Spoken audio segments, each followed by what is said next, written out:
All human behavior is governed by the 5 principles of your emotional fingerprint. This video is about principle 3. Hey. Why do you do what you do? Looks good. What's the problem? You late? I'm late? What causes you to say what you say? 15 minutes. That's what you're upset about.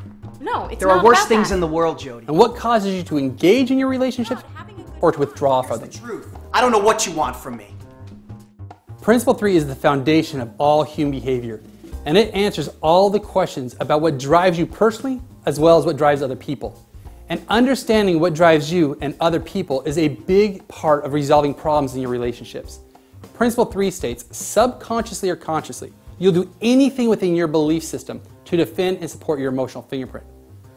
Look at your emotional fingerprint. How much time, energy, and money have you spent getting your eyes met or defending them? Think about it for a second. Pause the video if it helps. Read each and every one of your eyes and ask yourself how much time, energy, and money have you spent on getting them met? A lot, right? Of course you do, because these things make you feel important. And mankind's greatest desire is to feel important. Here's an exercise. When you have nothing to think about, what do you think about? When you're driving alone in the car, where does your mind naturally wander? When you're in the shower and nothing is bearing down on you, no pressures, no worries, what do you think about? Now look at your emotional fingerprint.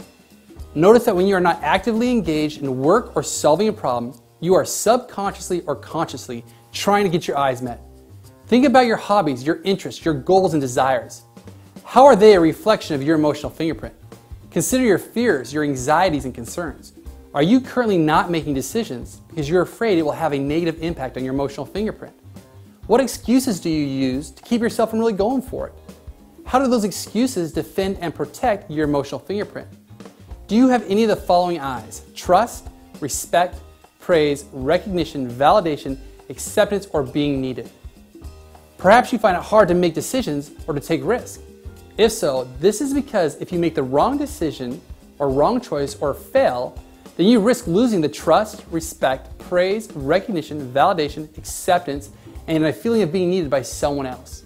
So to not offend those I's, you stay in the middle, where it's safe, instead of making decisions or taking risk. This, however, causes internal conflict because you want to be doing more, but you don't want to offend your emotional fingerprint. Do you have any of the following I's? Overcoming your obstacles, free and independent, creative, achieving your life's purpose, performing, or experiencing life? Are you driven to live life on your own terms? Do you think about how to make a difference in the world? Are you focused on accomplishing your goals? How much energy do you put into accomplishing these feelings of importance? Do you have any of the following I's? Control, providing, work, security, solving problems, goals, or winning? How much time do you spend thinking about work or getting ahead? Do you read certain books or magazines that will help you get ahead? As you reflect on your emotional fingerprint, you will see that your opinions of the world, your view of the world, what you say and how you live is just an outward expression of the way you defend or support your emotional fingerprint.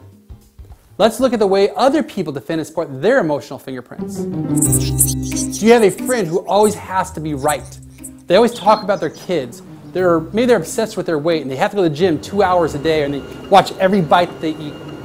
Do you have an annoying coworker who always tells inappropriate jokes or has to be the class clown? Do you know someone who always has to be right, that no matter what, they are never wrong? Sometimes they'll even lie to be right. Why do people do what they do? It's because they're subconsciously or consciously defending or supporting their emotional fingerprint. Why do you get into relationships? In addition to the physical attraction, it's because your partner validates your emotional fingerprint. Look back on the people you've dated. When you started the relationship, which I's did they validate? Why do people separate or get divorced? It's because they want to defend or support their emotional fingerprint. Think of your past relationships. When they ended, which I's were you trying to defend or support? Think of the last argument you had. Was it with a boss, a coworker, or maybe it was with your spouse or partner, or child, or even a friend? Think back to the position you took. Now look at your emotional fingerprint, the 7 things that make you feel important. How are you defending or supporting your I's during that argument? According to an independent study of 19,700 people, when they interviewed them as they left their job, they said the #1 reason why they left their job was they felt unappreciated. Think about that. Look at your jobs. When did you leave your job? Or why did you get a new job?